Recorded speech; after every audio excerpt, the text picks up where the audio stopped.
Welcome to my channel a note to history.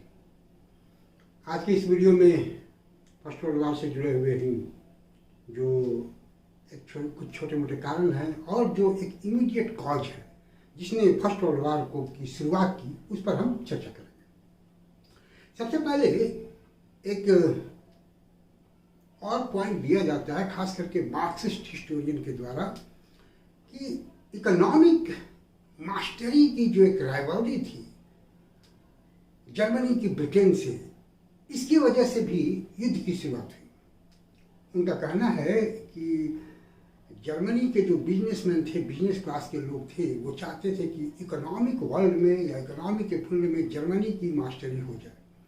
और इस तरह से जो मार्क्सिस्ट हिस्टोरियन है वो जो कैपिटलिज्म का सिस्टम है उसको ब्लेम करते हैं। ये कैपिटलिज्म का सिस्टम है, वही सिस्टम जो है वो फर्स्ट वर्ल्ड वार का एक कारण बना। हालांकि ये आर्गुमेंट सही नहीं लगती है, क्रिटिक्स जो है वो इस आर्गुमेंट को नकार देते हैं। उनका कहना है कि ऐसी बात नहीं है कि जर्मनी जो है इकोनॉमिकली वीक था, वो इकोनॉमिकली बहुत प्रॉस्पेरस था। और वो एक कोट करते हैं एक लीडिंग जर्मन जो कैपिटलिस्ट था उसको, जो ये कहता है कि हमें बस 3-4 साल चाहिए, शांति का 3-4 साल। अगर शांति का 3-4 साल मिले तो हम इकोनॉमिक फील्ड में वर्ल्ड के मास्टर हो जाएंगे। तो अगर वो इस तरह की बात करता है तो इसका मतलब है कि पीस की ज़रूरत थी, वार की ज़रूरत नहीं थी। और ये जो हिस्टोरियंस हैं, मार्क्सिस्ट हिस्टोरियन, उनका जो एक ये ब्लेम है कि इकोनॉमिक मास्टरी के लिए ये युद्ध हुआ, ये बहुत सही नहीं लगता है। अब अगर हम इमीडिएट कॉज की बात करें तो जो इमीडिएट कॉज है वो सेराज्वो मर्डर। सेराज्वो में जो ऑस्ट्रिया का युवराज था ड्यूक फर्डिनेंड, उसकी जो हत्या की गई वो एक इमीडिएट कॉज बनता है। उसके पीछे का जो बैकग्राउंड है वो ये है कि बॉस्निया और हर्जेगोविना के क्षेत्र को लेकर सर्बिया और ऑस्ट्रिया के बीच में एक हॉस्टिलिटी थी, एक तनातनी का भाव था। बॉस्निया और हर्जेगोविना के जो मैक्सिमम रेजिडेंट थे, जो वहाँ के निवासी थे, वो सर्ब जाति के थे और सर्बिया उन पर अपना दावा करता था। उसका कहना था कि चूंकि वहाँ सर्ब जाति के लोग हैं तो बॉस्निया और हर्जेगोविना जो है वो सर्बिया के कंट्रोल में या उसके अंतर्गत रहना चाहिए। सर्बिया के इस क्लेम को रसिया भी सपोर्ट करता था। तो इससे सर्बिया जो है वो और एक मनोबल उसका बढ़ गया। स्थिति यह हुई कि ऑस्ट्रिया के कंट्रोल को बॉस्निया और हर्जेगोविना से हटाने के लिए बॉस्निया और हर्जेगोविना में कुछ आतंकवादी गतिविधियां शुरू हुई। टेररिस्ट ऑर्गेनाइजेशन वहाँ काम करने लगे। और जब एक ऑफिशियल विजिट पर था ड्यूक फर्डिनेंड, जो वहाँ के सम्राट का नेफ्यू था और बाद में वही ऑस्ट्रिया का उत्तराधिकारी भी था, वही सम्राट बनने वाला था, तो उसकी हत्या उस ऑफिशियल विजिट में प्रिंस और उसके वाइफ की हत्या कर दी गई। उसकी हत्या जिसने की वो एक सर्ब टेररिस्ट था जिसका नाम था ड्रागुलो प्रिंसिप। इस हत्या के बाद ऑस्ट्रिया सर्बिया को इसके लिए ब्लेम करता है, सर्बियन गवर्नमेंट को इसके लिए ब्लेम करता है और एक हार्श अल्टीमेटम देता है।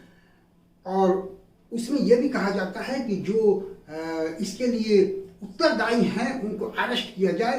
लेकिन सर्बिया ने जो भी रिस्पांस दिया, उस रिस्पांस को ऑस्ट्रिया सेटिस्फैक्ट्री नहीं माना और नतीजा ये हुआ कि ऑस्ट्रिया जो पहले से ही एक मनसा बना चुका था कि सर्बिया पर हमला करना है और सर्बिया को सबक सिखाना है, वो इस मुद्दे को एक मुख्य मुद्दा बना दिया और सर्बिया पर उसने हमला कर दिया।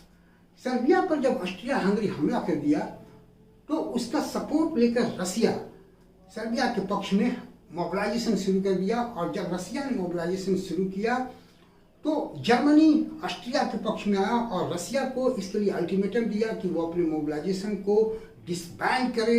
लेकिन जब रसिया ने उसके इस अल्टीमेटम को इनकार कर दिया, इसको इग्नोर कर दिया, तो अंततः रशिया पर जर्मनी ने हमला कर दिया। 1 अगस्त को रसिया पर जर्मनी हमला करता है, फिर 3 अगस्त को फ्रांस पर भी हमला करता है। फ्रांस पर हमला करने के लिए जर्मनी के लिए जरूरी था कि वो बेल्जियम के रास्ते फ्रांस पर जाए, और जैसे ही वो बेल्जियम में एंटर करता है तो ब्रिटेन, जो बेल्जियम को पहले एक आश्वासन दे चुका था, उसके न्यूट्रलिटी का आश्वासन दे चुका था, एक पहले समझौता हुई थी, तो उसमें बेल्जियम के न्यूट्रलिटी को बचाए रखने के लिए, उसको डिफेंड करने के लिए ब्रिटेन ने एश्योरेंस दिया था। तो लोगों का कहना है कि उस एश्योरेंस को जर्मनी ने तोड़ दिया, उस बेल्जियम पर हमला कर दिया, इसलिए ब्रिटेन भी इस युद्ध में कूद जाता है। हालांकि ये मुख्य मुद्दा नहीं था, ब्रिटेन उस वजह से थ्रेटन हो रहा था। ब्रिटेन को भी लगा कि ये जो बेल्जियम पर हमला है वो एक तरह से ब्रिटेन के लिए भी थ्रेटनिंग है।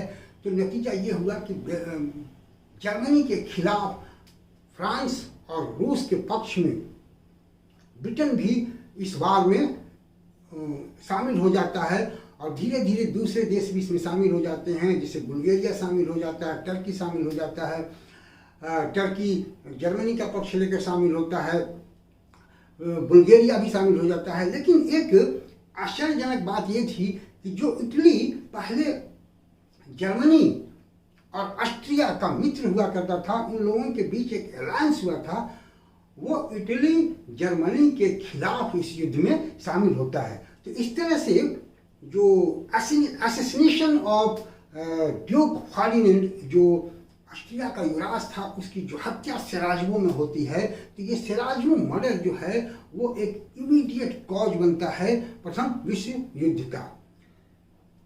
तो प्रथम विश्व युद्ध के कारण में आज इतना ही। उम्मीद है कि आपको अच्छा लगेगा। अच्छा लगे तो आप इसको देखें, अपने दोस्तों को भी सजेस्ट करें, और मेरे चैनल को सब्सक्राइब करें। मेरे अन्य जो वीडियो हैं उनका लिंक डिस्क्रिप्शन में दिया हुआ है, आप चाहें तो वहाँ से उसको देख सकते हैं।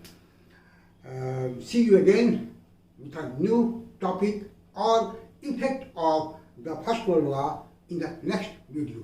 Thank you for watching me.